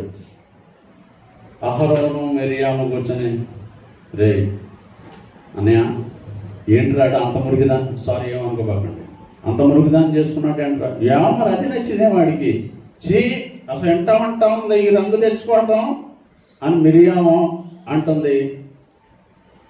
అహరోను మాట్లాడుతున్నారు, ఈ మాటలు ఎవరన్నారు? చెప్పండి రా, మీ నోటి ముత్యాలు రాలు కానీ ముగించేయమని ముగించేస్తా. ఎవరన్నారు? అసలు ఆ మాట ఆయన అట్టాగు అంటే వింటాడు, ఆయన వింటాడు. చెప్తున్నానుగా, దేవుడు అవసరం, కొన్ని సందర్భాల్లో అవసరం లేని వాటిని కూడా వాటిని ముఖ్యంగా పట్టించుకుంటాడు. అది అవసరమేమో ఆయనకి, అందుకే పట్టించుకుంటాడు. తమ్ముడు నల్లటమ్మాయి అంటే కూసు దేశపు స్త్రీలు అంటే నీగ్రో వాడు అనమాట, నల్లగా ఉంటారు వాళ్ళు. ఆ అమ్మాయిని చేసుకున్నందుకు వీళ్ళకి బాధ. వీళ్ళిద్దరు మాట్లాడుకుంటున్నారు, ఏమంటారు అసలు అట్టాగు అని వీళ్ళు మాట్లాడుకుంటే ఆ మాట ఎవరన్నారు? వెంటనే ఏం చెప్పాడు తెలుసా? నా సన్నిధికి రండి, అహరోను, మోషే, మిరియాము నా దగ్గరికి రండి, నా సన్నిధికి రండి అని వెంటనే పిలిపించాడు. అసలు ఆ విషయం వినాల్సిన అవసరం ఉందంటారా? విన్నా కానీ పిలవాల్సిన అవసరం ఉందా? అవసరం లేనివి కూడా దేవుడు కొన్నిసార్లు విని రండి అని పిలుస్తాడు. దేవుని బిడ్డలు గమనించాలి. ఇంకా మలాకి గ్రంథం మనం చూస్తే తన భక్తులు మాట్లాడుకుంటున్నప్పుడు యెహోవా చదువుదాం ఒక మాట. అది మలాకి గ్రంథంలో రెఫరెన్స్ మీరు చెప్పండి. గ్రంథం నేను చెప్పా కొన్ని 3:16. Thank you.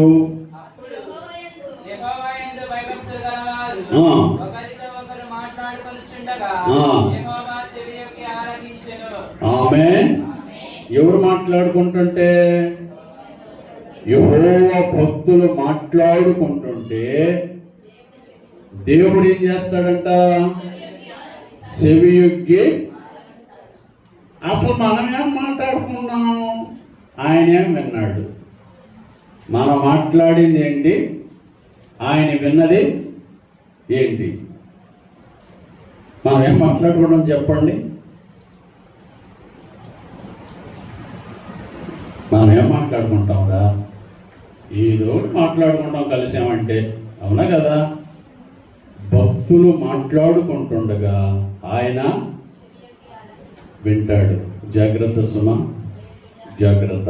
అందుకే యేసు ప్రభు వారు చెప్పిన మాట మత్తయి సువార్తలో, మనుషులు పలికిన ప్రతి వ్యర్థమైన మాటను గురించి విమర్శ దినమందు లెక్క చెప్పవలసి ఉంది. ఎక్కడుందో? మత్తయి సువార్త నేను చెప్పాను, అధ్యాయం రిఫరెన్స్ మీరు చెప్పాలి. కనుక విమర్శ దినమందు లెక్క చెప్పాలి. అందుకే ఆయన ఆకాశంలో ఉన్నాడు, మనం భూమి మీద ఉన్నాం. మన మాటలు ఎలా ఉండాలంట? కొద్దివిగా ఉండాలి, కొద్దివిగా ఉండాలి అని వాక్యంలో రాయబడింది. 12వ అధ్యాయం, మత్తయి సువార్త 12వ అధ్యాయం 35వ వాక్యంలో ఆ మాటలు రాయబడి ఉన్నాయి. హల్లెలూయా. అలా మీరు స్పందిస్తూ మీరు అలా లేఖనాలను అందించాలి. దేవునికి స్తోత్రం. హల్లెలూయా. అందుచేత ప్రభు బిడ్డలారా, పౌలు యొక్క ఇశ్రాయేలీయుల యొక్క ఆసక్తిని గురించి మీకు జ్ఞాపకం చేస్తున్నా. వాళ్ళ ఆసక్తి దేవుని జ్ఞానానుసారమైంది కాదు. ఆ విషయంలో నేను దేవునికి ప్రార్థిస్తున్నా. అంటే ఇప్పుడు వాళ్ళు ఎక్కడికి రావాలి? దేవుని జ్ఞానానుసారమైన ఆసక్తిలోనికి రావాలి. ఇప్పుడు ఎక్కడున్నారు వాళ్ళు? దేవుని జ్ఞానం కాని ఆసక్తిలో ఉన్నారు. అక్కడ నుండి దేవుని జ్ఞానానుసారమైనటువంటి ఆసక్తిలోనికి వస్తే బాగుంటుంది, మేలు జరుగుతుంది అని పౌలు యొక్క ఆకాంక్ష. అలాగే మనం కూడా ఆలోచించాలి, మన ఆసక్తి ఎలాంటిది? దేవుని జ్ఞానానుసారమైనటువంటిదేనా? దేవుని జ్ఞానానుసారమైనటువంటి ఆసక్తితో చెప్పండి. సంఘము ప్రార్థించారు, ఒక ఇంట్లో కూడుకొని ప్రార్థించారు.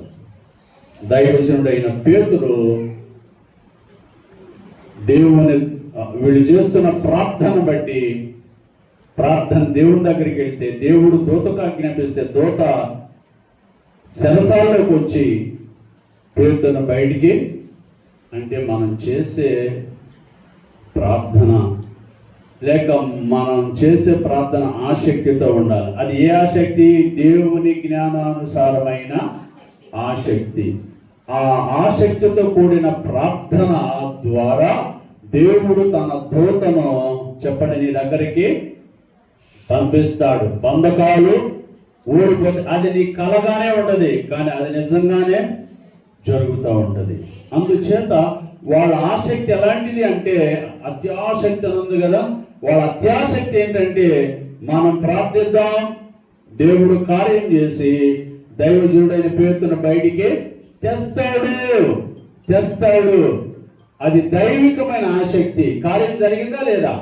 అద్భుతంగా దేవుడు కార్యాన్ని చేశాడు. కాబట్టి ప్రభు బిడ్డలారా, పౌలు యొక్క హృదయాభిలాష, పౌలు యొక్క ప్రార్థన ఏంటంటే ఇశ్రాయేలీయులు దేవుని ఇశ్రాయేలీయులకు ఉన్నటువంటి ఆసక్తి దేవుని జ్ఞానానుసారమైనదిగా ఉంటే బాగుంటుంది. అది ఆయన యొక్క ఉద్దేశం. కనుక మనం ఈ 115వ కీర్తన చదువుకుంటూ ఉన్నప్పుడు అది ఒట్టిదే, దాని దగ్గర ఏమీ లేదు. అలాంటి పరిస్థితుల్లో మనం ఒకవేళ ఊగిసలాడుతున్నామేమో, దేవుడు ఏం చూస్తాడు అనుకుంటున్నామేమో, అట్లా అనుకోవడానికి వీలేదు. దేవుడు ఖచ్చితంగా చూస్తాడు. దేవుడు మనకిచ్చే జ్ఞానం ఎక్కడి నుండి రావాలంటే పైనుండి రావాలి. ఒక మాట చదవండి, నేను ముగించేస్తాను. యాకోబు పత్రిక 3వ అధ్యాయం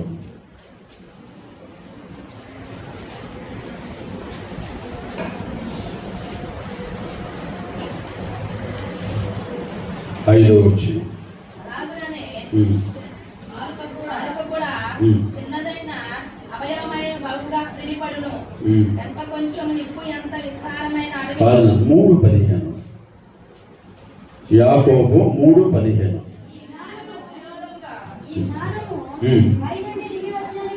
ఈ జ్ఞానము పైనుండి దిగి వచ్చినది కాక భూ సంబంధమైనదియు ప్రకృతి సంబంధమైనదియు దయ్యముల జ్ఞానము వంటిది ఉన్నాయి. ఏ జ్ఞానం? 115 కీర్తన చదువుకున్నాం కదా. ఆ జ్ఞానం, ఆ విధానం ఎక్కడి నుండి వచ్చింది?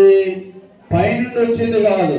భూ సంబంధమైంది, ప్రకృతి సంబంధమైంది, అలాగే దయ్యముల జ్ఞానము వంటిదై ఉంది. దయ్యాల జ్ఞానం ఎందుకు పని కోసం చెప్పండి? పైనుండి వచ్చింది కాదు, అది ఇక్కడి జ్ఞానం. కానీ దేవుడిచ్చే జ్ఞానం ఎక్కడి నుండి రావాలి? పైనుండి రావాలి. సొలొమోనుకి జ్ఞానం వచ్చింది. ఎక్కడి నుండి వచ్చింది? పైనుండి వచ్చింది. పైనుండి రావాలంటే ఏం చేయాలి? ఫ్లైట్ ఎక్కాలా? అది దేవుణ్ణి అడగాలి. సొలొమోను అడిగాడు, దేవుడు పైనుండి పంపించాడు. మొర్దెకై అంటాడు, అమ్మా ఈ సందర్భాన్ని బట్టి వచ్చావేమో, నువ్వు చెయ్యకపోయినా పర్వాలా, దేవుడు ఏదో ఒక దిక్కు నుండి. ఇప్పుడు ఒక్క మాట అక్కడ లాజిక్ ఆలోచిద్దాం. ఎన్ని దిక్కులు ఉన్నాయి మనకి? 4 దిక్కుల్లోని ఏదో ఒక దిక్కులోని పంపిస్తాడు అనొచ్చు. కానీ ఆయన ఏమన్నాడు? ఏదో ఒక దిక్కు. ఇప్పుడు అక్కడ ఆలోచించండి, 4 దిక్కుల నుండి సహాయం రావడానికి లేదు. 4 దిక్కులు ఏమైపోయినట్టు మూసుకుపోయి, ఇక రావాలంటే ఎక్కడి నుండి రావాలి సహాయం? పై నుండి రావాలి. హల్లెలూయా. అందుచేత ప్రభు బిడ్డలారా, పై నుండి రావాలి. ఆ పైన ఉన్నటువంటి ఆ కనెక్షన్ మనం కలిగి ఉండాలంటే ఏం చేయాలి? ఇక్కడ అయ్యా మిమ్మల్ని సేవిస్తున్నారు కానీ వారికి ఆసక్తి ఉంది, మంచి లక్షణాలు ఉన్నాయి, కానీ అది నీ జ్ఞానానుసారమైనది కాదయ్యా. వారికి ఉన్న గుణాలు నీ జ్ఞానానుసారమైన వాటిలోనికి వస్తే ఎంతో బాగుండయ్యా అని పౌలు ప్రార్థిస్తున్నాడు. మనం కూడా ప్రార్థించాలి. ఈ మాటల ద్వారా దేవుడు మనలను దీవించునుగాక.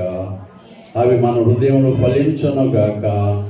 ఆ విధమైనటువంటి ఆసక్తితో, దైవికమైన జ్ఞానముతో కూడిన ఆసక్తితో ప్రభు మనల్ని నడిపించును గాక.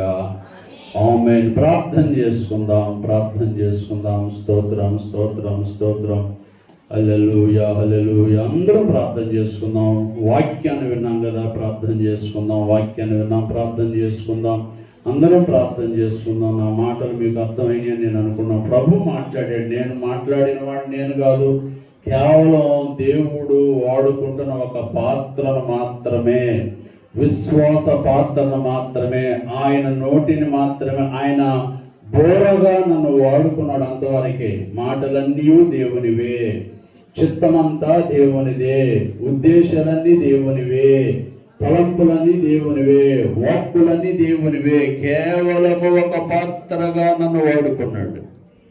నీ ఆసక్తి దైవ జ్ఞానానుసారమైనదేనా? నీ విశ్వాస యాత్ర దైవ జ్ఞానానుసారమైందేనా? ప్రభు బిడ్డ, నువ్వు దేవుని పట్ల మంచి ఆసక్తి కలుగున్నావు, సంతోషం. అయితే అది దైవ జ్ఞానానుసారమైందేనా? నువ్వు భక్తి చేస్తున్నావు, మంచిదే, భక్తి చేయాలి.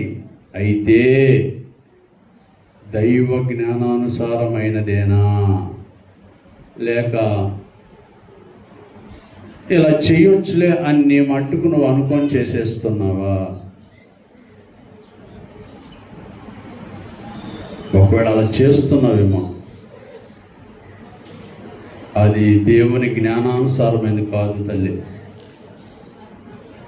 నీకు తోచినట్టుగా చేసేది పర్వాలేదు అనుకుంటే అది చిన్న విషయమే కావచ్చు, కానీ పెద్ద పరిణామం అనుభవిస్తావు.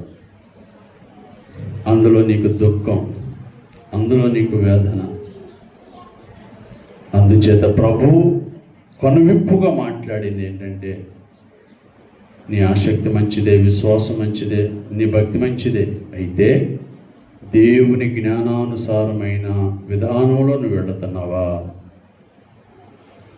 హల్లెలూయా హల్లెలూయా హల్లెలూయా హల్లెలూయా హల్లెలూయా హల్లెలూయా హల్లెలూయా హల్లెలూయా హల్లెలూయా హల్లెలూయా హల్లెలూయా హల్లెలూయా. విన్న వాక్యం అంతటిని బట్టి ప్రార్థన చేసుకుందాం. శ్యామ ప్రార్థన చేస్తారు సహోదరులు. స్తోత్రం స్తోత్రం స్తోత్రం స్తోత్రం స్తోత్రం స్తోత్రం. ప్రార్థన అందరూ కడుగు. స్తోత్రం. ప్రార్థన చేసుకుందాం. కృపకైన మా దేవ, ధైర్యం మా యేసు రాజా, ఈ మధ్యాహ్న కాల సమయంలో మీరు మాకు ఇచ్చిన ఈ సమయం కోసం స్తుతులు స్తోత్రాలు చెల్లిస్తున్నాం నాయన. అయా నిజమే తండ్రి నాయన, ఆ యొక్క తండ్రి నాయన విగ్రహారాధనలో నాయన ఎటువంటి అయా జీవం లేదు అని చెప్పి నువ్వు సెలవిచ్చిన గొప్ప దేవుడు తండ్రి నాయన, మీకే స్తుతులు స్తోత్రాలు చెల్లిస్తున్నావు నాయన. అయా తండ్రి నాయన, నిజ దేవుడు నువ్వే అని చెప్పిన ఆయన మరి లేఖనాలు ఎన్నో అయా మాకు వివరిస్తూనే తండ్రి స్తుతులు స్తోత్రాలు చెల్లిస్తున్నావు నాయన. అయా నిజ దేవుణ్ణి అయా మేము ఆరాధించే భాగ్యం మాకు దయచేయండి తండ్రి నాయన. నీవే గొప్ప దేవుడు అని చెప్పి నమ్మాము, నీవే శక్తిమంతుడు అని చెప్పి నమ్మాము, నీవే ఆశ్చర్యకరుడివి, ఆలోచనకర్తవు, నిత్యుడగు తండ్రివి, సమాధాన పధిపతి అని చెప్పి నమ్మాము తండ్రి నాయన. అయా తండ్రి నాయన, నోరుండియో అయా అవి మాట్లాడవు అని చెప్పి నువ్వు సెలవిస్తున్నావు తండ్రి నాయన, చెవులుండి అవి వినవు అని చెప్పి నువ్వు సెలవిస్తున్నావు తండ్రి నిజమైన ఆయన. అయా తండ్రి నాయన, మరి అయా నీవే గొప్ప దేవుడు అని చెప్పి నాయన లేఖను మాతో మాట్లాడుతుంది నాయన. అయా కుంగిపోయినటువంటి వారిని అయా నేనే మరి లేవనెత్తువాడని అని చెప్పి నువ్వు సెలవిస్తున్నావు తండ్రి నాయన నిజమైన ఆయన. అయా ఎవరైతే తండ్రి నాయన శ్రమల్లో, బాధల్లో నాయన, ఇరుకుల్లో, శోధనలో, వేదనలో ఉన్నారో వాళ్ళందరినీ కూడా నేను అయా పైకి తీసుకురావాలని సమర్థుని అని చెప్పి నువ్వు సెలవిస్తున్నావు తండ్రి నిజమైన ఆయన. చందని కూడా దీవించండి, ఆశీర్వదించండి ఆయన, పేరు వరుసగా దీవించండి, ఆశీర్వదించండి అయ్యా. ఆయన సంఘాన్ని దీవించండి, ఆశీర్వదించండి, నానాటికి అభివృద్ధి చెందేటట్టు చేయండి తండ్రి నాయన. అయా నాయన నీవే గొప్ప దేవుడు అయ్యా, శక్తిమంతుడు నాయన. అయా మరి యొక్క మరి కన్స్ట్రక్షన్ పని కూడా త్వరగా పూర్తి చేయించండి తండ్రి నాయన. నీవే ఆర్థిక సహాయం అందించగల సమర్థుడు తండ్రి నాయన. అయా తను ఇంకా అనేక ప్రాంతాల్లో నాయన అయా తను నీ ఆలయాలు కట్టి నాయన నీ సేవ చేసే భాగ్యం దయచేయండి తండ్రి నాయన. అయ్యగారిని దీవించను, ఆశీర్వదించండి నాయన. మరి హోషు అయ్యగారిని అలాగే లివించడం కానీ దీవించను, ఆశీర్వదించండి అయ్యా. ఉన్నతమైన స్థానంలో నిలబెట్టండి తండ్రి నాయన. నీవే అయా తండ్రి నాయన ఏదైనా చేయగల సమర్థులు తండ్రి నాయన, ఉన్నది లేనట్టుగా లేనిది ఉన్నట్టుగా చేయగల సమర్థులు తండ్రి నాయన. అయ్యా ఈ యొక్క చిన్న ప్రార్థనకి పాత్రం తండ్రి, ఆమేన్.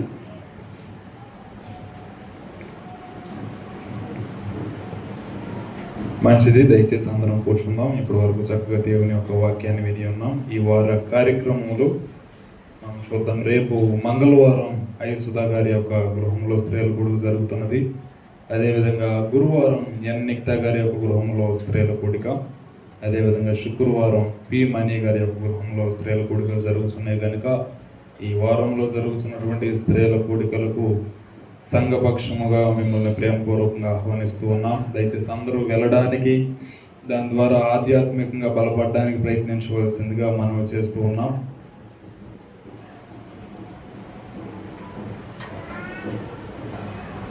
అదేవిధంగా వచ్చే వారం కీర్తన గ్రంథం 89వ అధ్యాయం 1 నుంచి 17 వరకు ప్రఫుల్ల గారి యొక్క ఫ్యామిలీ వారు చదువుతారు.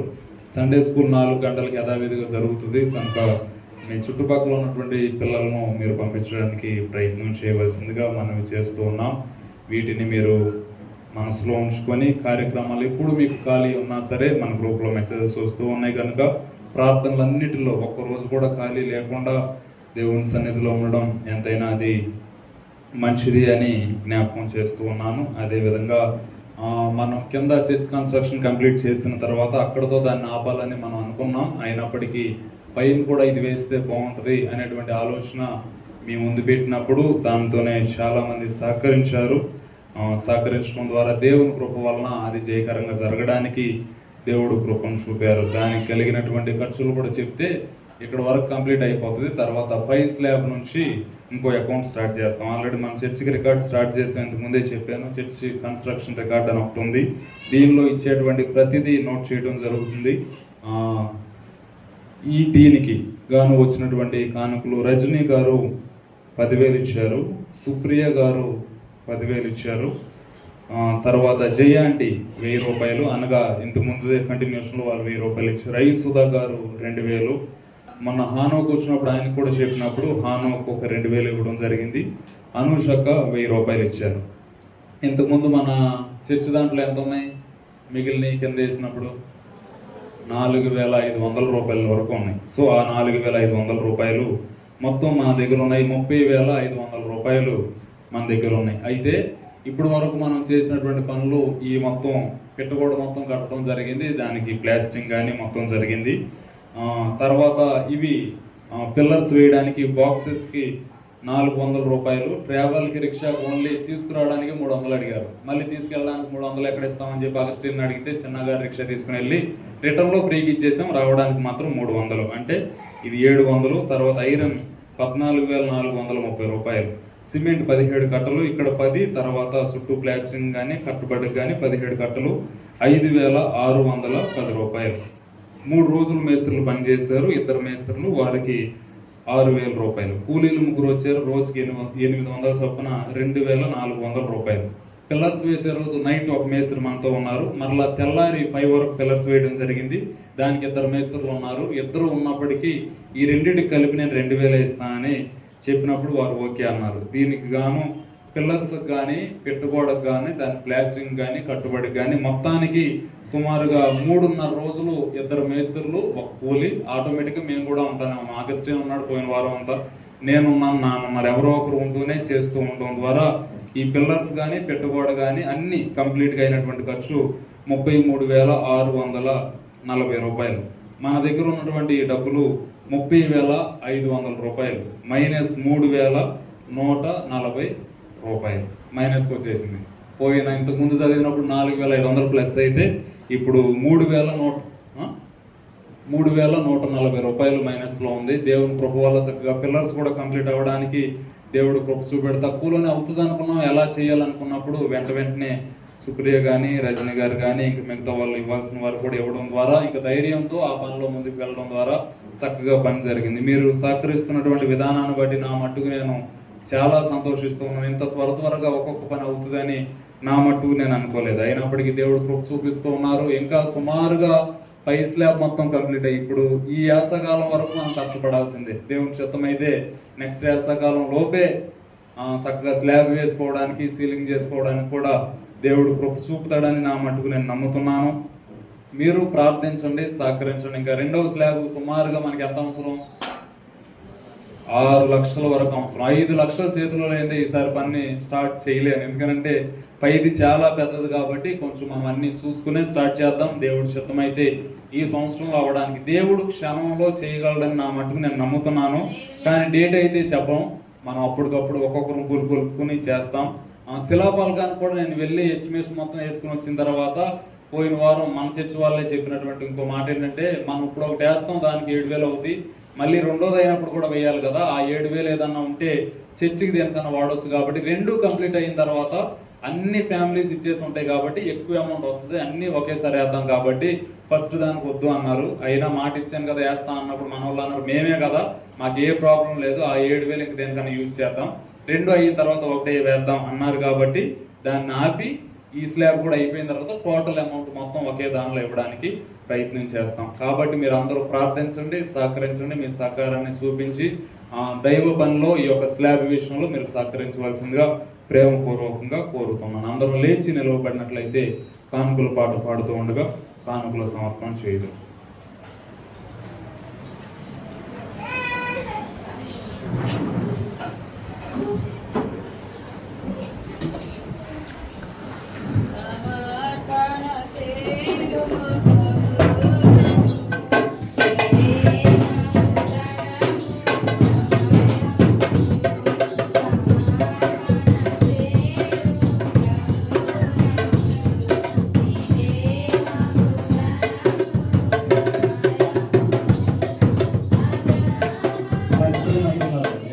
రండి త్వరగా.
మంచిది.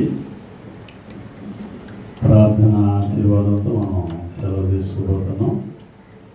అది మొన్న ఆదివారం కాకుండా అంతకుముందు ఆదివారం విట్టు బైక్తో పడిపోయాడు. చాలా దెబ్బ తగిలింది. దేవుడు ప్రభు సన్నిధికి రోజు నడిపించారు. వాడిని బట్టి ప్రభు నామాన్ని స్తుతిస్తున్నాను. మంచి టైంలో భలే దెబ్బ తగిలింది వాడికి. అగస్టిన్ లాగా చాలా చక్కగా చిన్న పనికి పెద్ద పనికి బాగా సహకరిస్తాడు వాడు కూడా.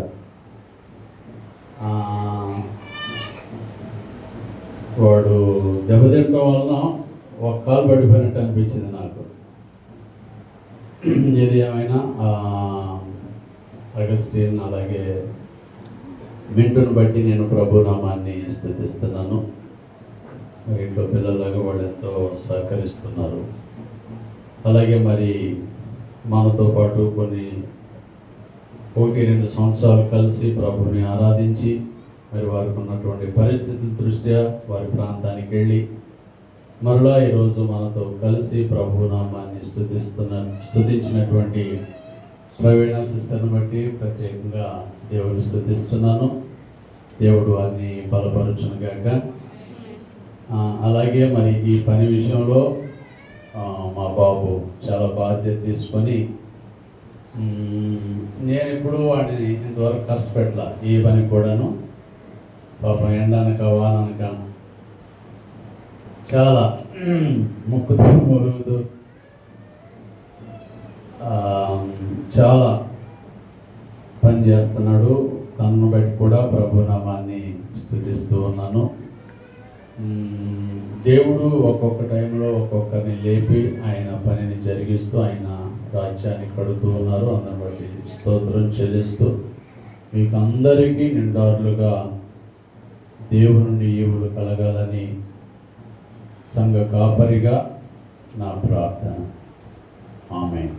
ప్రార్థన.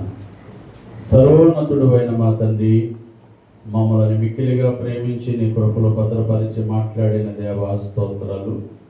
ఇదిగోనైనా నీ బిడ్డలు అర్పించిన కానుకలన్నిటిని బట్టి నేను ప్రార్థిస్తూ, అర్పింపబడిన కానుకలను బట్టి కృతజ్ఞతాస్తుతులు చెల్లిస్తూ, దేవా నీ బిడ్డలు వర్ధిల్లిన దానిలో నుండి సమర్పింపబడిన అర్పణ మీరు జ్ఞాపకం చేసుకొని వారి మీదికి నీ ఈవులు మెండుగా పంపించండి. అలాగే నైనా ప్రభువా, మందిరం విషయంలో నాది కాదు అనుకోకుండా ఎంతో చక్కగా సహకరించి, ప్రభువా నాది నా దేవుని పని, దేవుడు నన్ను దీవిస్తాడని సొంత పనిగా బిడ్డలు చేశారు. నమ్మకమైన వారికి మెండుగా దీవెనన్నారు నైనా. ఆ రీతిగా మీ మెండైన దీవెనలు బిడ్డలకు దయచేయండి.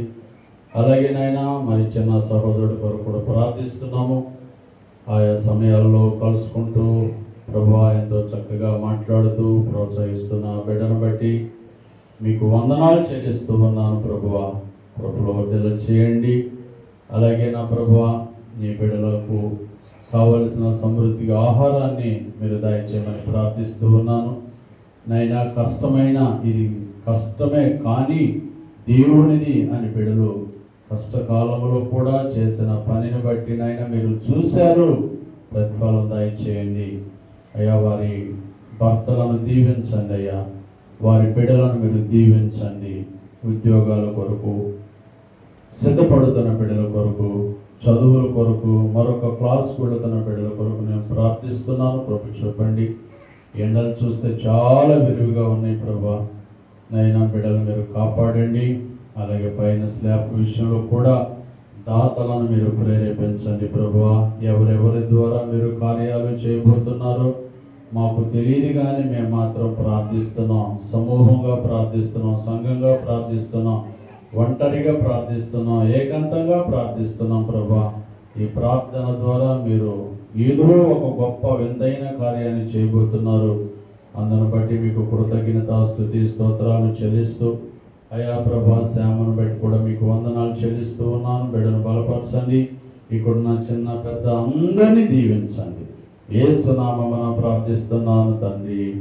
ఆమేన్. తండ్రి అయిన దేవుని ప్రేమ, కుమారుడైన క్రీస్తు వారి కృప, పరిశుద్ధాత్మ సహవాసం ప్రభు చేరిన బిడ్డలందరికీ, కుటుంబాలకు, పరిచర్యకు, పరిశుద్ధులకు సదా తోడుగా ఉండి నడిపించును గాక. ఆమేన్. ఆశీర్వాదంబుల్ మా మీద వర్షింపచేయుమిసా.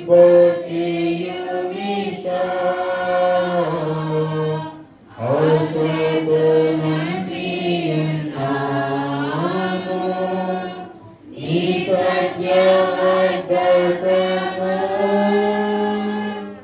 ఈ మాహి మీద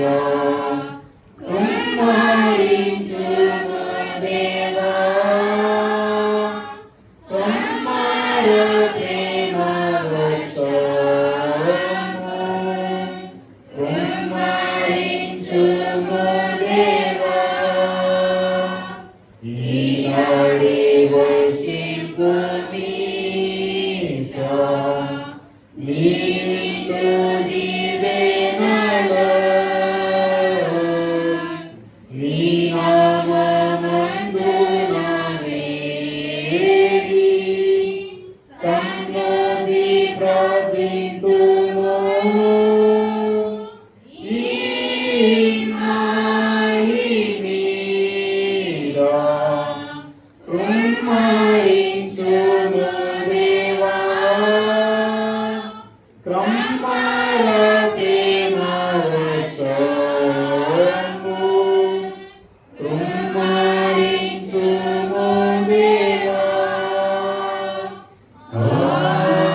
యెహోవా మిమ్మలను ఆశీర్వదించునుగాక. యెహోవా మిమ్మలను నిరంతరము నడిపించునుగాక. ఆమేన్. యేసు రక్తమే జయం, ప్రభు యేసు రక్తమే జయం, ప్రభు యేసు నామాని సంపూర్ణ జయము కలుగునుగాక. ఆమేన్. అందరికీ వందనాలు.